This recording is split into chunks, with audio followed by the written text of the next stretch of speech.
आगे बढ़ते हैं। पुणे के एक किसान ने मंडी में 952 किलो प्याज बेचा, लेकिन उसकी जेब में आए 1 रुपया। ये बिल बयां करता है प्याज की खेती करने वाले किसानों की खराब हालत। पुणे के किसान देवदास मारुति पारमणे ने गुलटेकड़ी मार्केट में 952 किलो प्याज बेचा। किसान को 1 किलो प्याज की कीमत मिली 1 रुपए 60 पैसे, यानी 952 किलो प्याज का दाम हुआ 1523 रुपए 20 पैसे।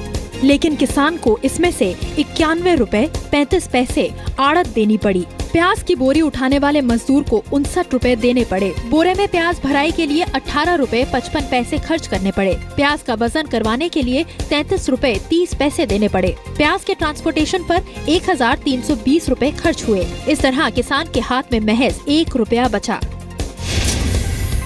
मन की बात किसानों तक नहीं पहुंच रही है।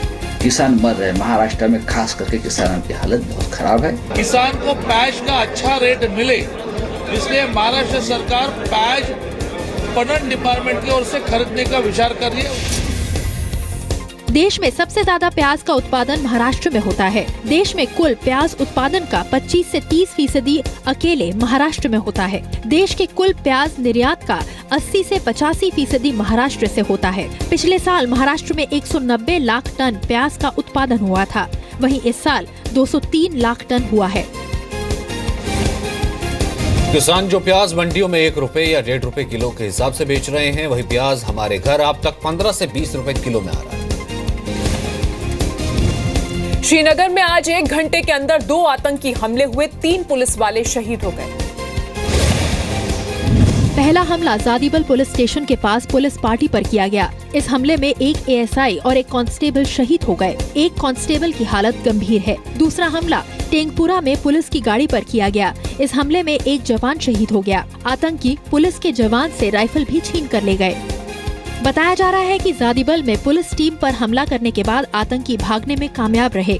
फिलहाल सुरक्षा बलों ने इलाके में मोर्चा संभाल लिया है। सर्च ऑपरेशन चलाया जा रहा है। मैं आपको ये यकीन दिलाना चाहता हूँ कि फौज, पुलिस और बाकी एजेंसियां, हम सब मिल के मुस्तैदी से तैयार हैं ऐसे कोई भी हमले और ऐसे कोई भी थ्रेट को नकारा करने के लिए। एक रिपोर्ट के मुताबिक 2016 में अब तक जम्मू कश्मीर में सुरक्षा बलों ने 46 आतंकियों को मारने में कामयाबी हासिल की है। आतंकियों के खिलाफ अभियान में सुरक्षा बलों के 10 जवान शहीद हुए। आतंकियों के खिलाफ कार्रवाई के दौरान 2 नागरिकों की भी मौत हुई है। खबरों के मुताबिक आतंकी संगठन हिजबुल मुजाहिदीन ने श्रीनगर में हुए दोनों आतंकी हमलों की जिम्मेदारी ली है। मुंबई पुलिस का बेरहम चेहरा सामने आया है। पुलिस ने थाने में एक दंपत्ति की पिटाई कर दी। थाने के अंदर पति पत्नी पर पुलिसिया कहर की ये तस्वीरें मुंबई के कांदीवली की है। देखिए कैसे महिला को पीटने के बाद पुलिस इस शख्स पर डंडे बरसा रही है। इस दौरान वो पुलिस से रहम की गुहार करता रहा, लेकिन पुलिस वालों ने उसे पीटना जारी रखा। इतना ही नहीं, देखते ही देखते कई पुलिस वाले इस शख्स पर टूट पड़े। हैरानी की बात यह है कि दंपत्ति थाने में रिपोर्ट लिखाने पहुंचे थे और पुलिस ने उनकी पिटाई शुरू कर दी। ये वीडियो 10 मई का है। थाने में रिपोर्ट लिखाने पहुंचे दूसरे शख्स ने घटना का वीडियो बना लिया। जब मैंने आपत्ति ली कि मैं नहीं जाऊंगा, तो उन्होंने भी कि हम भी नहीं जाएंगे, अपना कंप्लेंट हम लेके जाएंगे मोबाइल में हमारा। इस पे पता नहीं अचानक मुलायम जी को क्या गुस्सा छा गया उनके दिमाग में। उन्होंने एक हवलदार से लाठी ली उसकी और औरत को पीटना शुरू कर दिया स्टेशन हाउस के अंदर। पब्लिक में मैसेज जाएगा कि पुलिस इस तरह से मारते तो टोटल गलत है। इसके ऊपर इंक्वायरी होनी चाहिए और एक्शन होनी चाहिए। सूत्रों के मुताबिक पीड़ित पति पत्नी पुलिस स्टेशन में ही साफ सफाई का काम करते हैं। किसी बात पर लड़ाई के बाद पति पत्नी एक दूसरे के खिलाफ एफआईआर कराने थाने पहुंचे थे। पुलिस को वीडियो रिकॉर्डिंग का पता चला तो उसने वीडियो बनाने वाले का मोबाइल भी तोड़ दिया। हालांकि वीडियो रिकवर हो गया और अब ये सोशल मीडिया पर वायरल हो चुका है। मुंबई पुलिस के मुताबिक एसीपी स्तर के अधिकारियों को मामले की जांच का जिम्मा सौंपा गया। दोषियों पर कड़ी कार्रवाई की जाएगी। प्रधानमंत्री नरेंद्र मोदी के ईरान दौरे में दोनों देशों के बीच 12 अहम समझौतों पर दस्तखत हुए हैं। जिन समझौतों पर भारत ईरान के बीच सहमति बनी है, उनमें चाबहार पोर्ट भी शामिल है। चाबहार पोर्ट के विकास में भारत करीब 3,500 करोड़ रुपए का निवेश करेगा। इसके अलावा दोनों देश आतंकवाद, कट्टरवाद, ड्रग्स की तस्करी और साइबर क्राइम के खिलाफ भी एकजुट हुए। The outcomes and agreements signed today open a new chapter in our strategic partnership. India and Iran are not new friends. Our dosti is as old as history. Chabahar port के तैयार हो जाने के बाद भारत और ईरान सीधे व्यापार कर सकेंगे। पाकिस्तान के रास्ते से जाने की जरूरत नहीं होगी। इस डील में अफगानिस्तान का भी अहम रोल होगा। भारत के जहाज सीधे अफगानिस्तान पहुंच सकेंगे। चाबहार पोर्ट डील इसलिए अहम है क्योंकि चीन पाकिस्तान के ग्वादर पोर्ट का इस्तेमाल कर रहा है। ग्वादर पोर्ट से चाबहार करीब 100 किलोमीटर दूर है। चाबहार पोर्ट के जरिए सेंट्रल एशिया तक के बाजार भारतीय कंपनियों और कारोबारियों के लिए खुल जाएंगे। चाबहार पोर्ट को डेवलप करने का समझौता सबसे पहले 2003 में अटल बिहारी वाजपेयी की सरकार के दौरान हुआ था, लेकिन बाद में इस पर काम आगे नहीं बढ़ पाया। उपराष्ट्रपति हामिद अंसारी की पत्नी सलमा अंसारी ने योग के दौरान ओम के उच्चारण का समर्थन किया।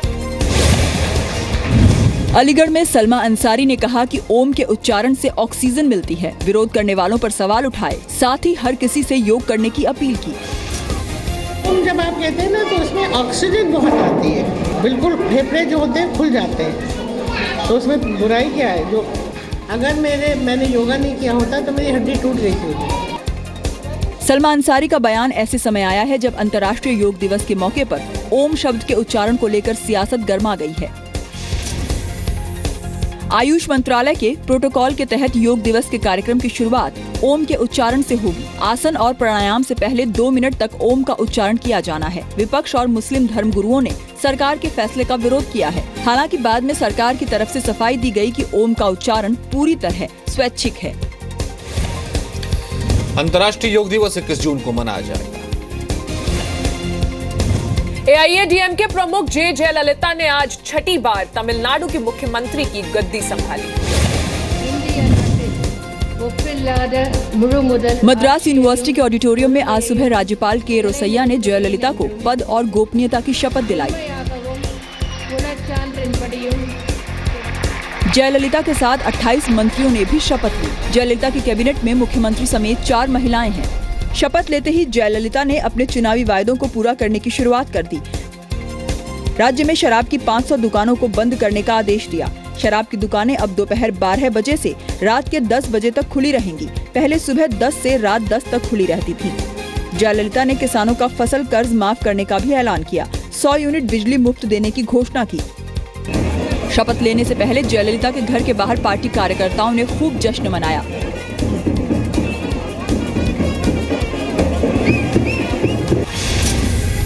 तमिलनाडु विधानसभा चुनाव में 134 सीट जीतकर एआईएडीएमके ने बहुमत हासिल किया है। 32 साल बाद तमिलनाडु में किसी पार्टी ने लगातार दूसरी बार जीत दर्ज की है। 1984 में एआईएडीएमके के संस्थापक एमजी रामचंद्रन लगातार दूसरी बार सत्ता में लौटे थे। आय से ज्यादा संपत्ति के मामले में बरी होने के बाद जयललिता ठीक 1 साल पहले यानी 23 मई 2015 को 5वीं बार तमिलनाडु की मुख्यमंत्री बनी थी। उस वक्त भी उनके साथ 28 मंत्रियों ने शपथ ली थी। छत्तीसगढ़ के सुकमा में लोग बूंद बूंद पानी को तरस रहे हैं। दूसरी ओर यहाँ के डीएफओ ने अपनी मौज मस्ती के लिए सरकारी घर में स्विमिंग पूल बनवा लिया है।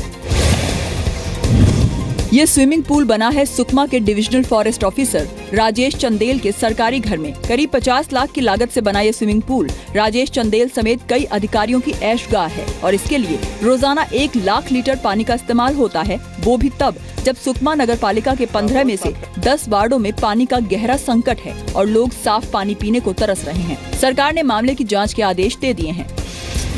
किसी पर यूडब्ल्यू का छाप पड़ने की मात्रा से हम उसको भ्रष्ट मान लें, आरोप सिद्ध हो, उस बाद क्या जब सिद्ध होगा, जब आरोप पत्र तय होगा तो विभाग उस पर कार्रवाई करेगी। सरकार ने इसकी अनुमति कैसे दी और अगर नहीं दी तो बिना अनुमति के कैसे ये स्विमिंग पूल बन गया?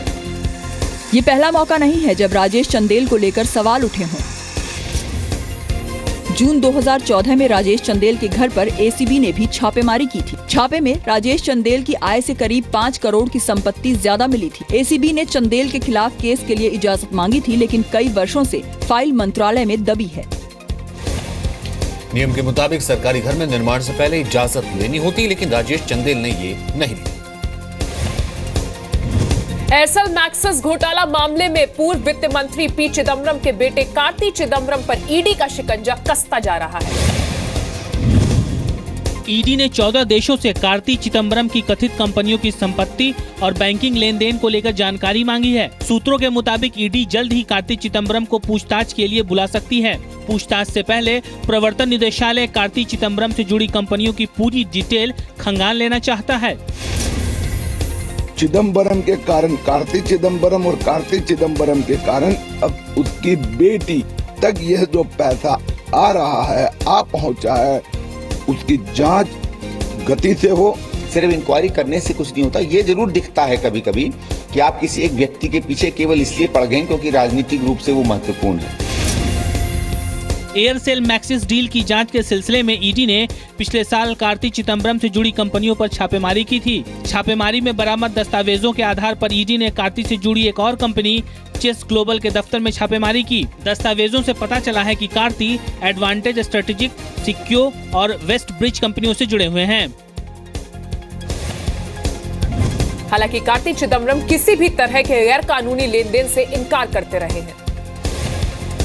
अंतरिक्ष में भारत ने आज एक और उपलब्धि हासिल की। भारत ने अपना पहला रीयूजेबल स्पेस शटल लॉन्च किया। RLV-TD यानी रीयूजेबल लॉन्च व्हीकल को सुबह 7 बजे श्रीहरिकोटा के सतीश धवन स्पेस सेंटर से लॉन्च किया गया। इसरो की ये लॉन्चिंग ऐतिहासिक है क्योंकि ये रीयूजेबल शटल पूरी तरह से भारत में बना है। RLV पृथ्वी के चारों ओर कक्षा में उपग्रहों को लॉन्च करने और फिर वापस वायुमंडल में प्रवेश करने में सक्षम है। संतोष इस बात का भी है कि ये पूरी तरह भारत में डेवलप हुई है, इंडिजिनसली पूरी तरह स्वदेशी है। ये पहला मौका है जब इसरो ने पंखों वाला कोई यान लॉन्च किया है। ये शटल बंगाल की खाड़ी के तट से करीब 500 किलोमीटर की दूरी पर बने वर्चुअल रनवे पर उतरा। स्पेस शटल RLV-TD को 95 करोड़ की लागत से बनाया गया है। 6.5 मीटर लंबे RLV-TD का वजन 1.75 टन है। स्पेस शटल RLV-TD अपने ओरिजिनल फॉर्मेट से 6 गुना छोटा है। इसको पूरी तरह से तैयार करने में 10 से 15 साल लग जाएंगे। रीयूजेबल स्पेस शटल बनाने वाले देशों में अमेरिका, रूस, फ्रांस और जापान शामिल हैं। वैज्ञानिकों का कहना है कि RLV से अंतरिक्ष प्रक्षेपण की लागत 10 गुना तक कम हो जाएगी। बेंगलुरु में सड़क पर बने एक गड्ढे की वजह से 17 साल की लड़की की मौत हो गई। सोमवार को 17 साल की सविता संतोष नाम के लड़के के साथ स्कूटर से जा रही थी। पीछे से आ रही एक बस को संतोष ने रास्ता देने की कोशिश की। इसी दौरान सड़क पर बने गड्ढे की वजह से स्कूटर का बैलेंस बिगड़ गया। संतोष और सविता नीचे गिर गए और बस ने सविता को कुचल दिया। बैलेंस नहीं रख पाया हूँ, इसके लिए लेफ्ट साइड में गिरा लड़का और राइट साइड में लड़की गिर गया। उसके बाद बस वाला पीछे से आके उसका सिर में चढ़ गया। हालांकि इस हादसे पर मंत्री के जॉर्ज ने बेतुका बयान दिया है। सड़कों के रखरखाव पर ध्यान देने के बजाय उन्होंने लोगों को सावधानी से सड़क पर चलने की नसीहत दी है। Everybody has to be little careful also. That accident has taken place because that the bus was there. If they would have been little careful. इससे पहले बेंगलुरु में एक लड़की भी गड्ढे में गिरने से हादसे का शिकार हो गई थी। हादसे में उसकी मौत हो गई। अर्जेंटीना में एक फुटबॉल मैच के दौरान खिलाड़ियों के बीच झड़प में एक खिलाड़ी की मौत हो गई। घटना 22 मई की है, जब अर्जेंटीना में दो टीमों के बीच एक मुकाबला चल रहा था। इसी दौरान माइकल फावरे की विरोधी टीम के खिलाड़ी की गेरोनिमो क्विंटाना से झड़प हो गई। दोनों टीमों के बीच कहासुनी हो रही थी। इसी दौरान फेवियो लरोसा नाम के खिलाड़ी ने माइकल फावरे को जोर से धक्का दे दिया। इस धक्के से माइकल का सिर जमीन पर जा टकराया।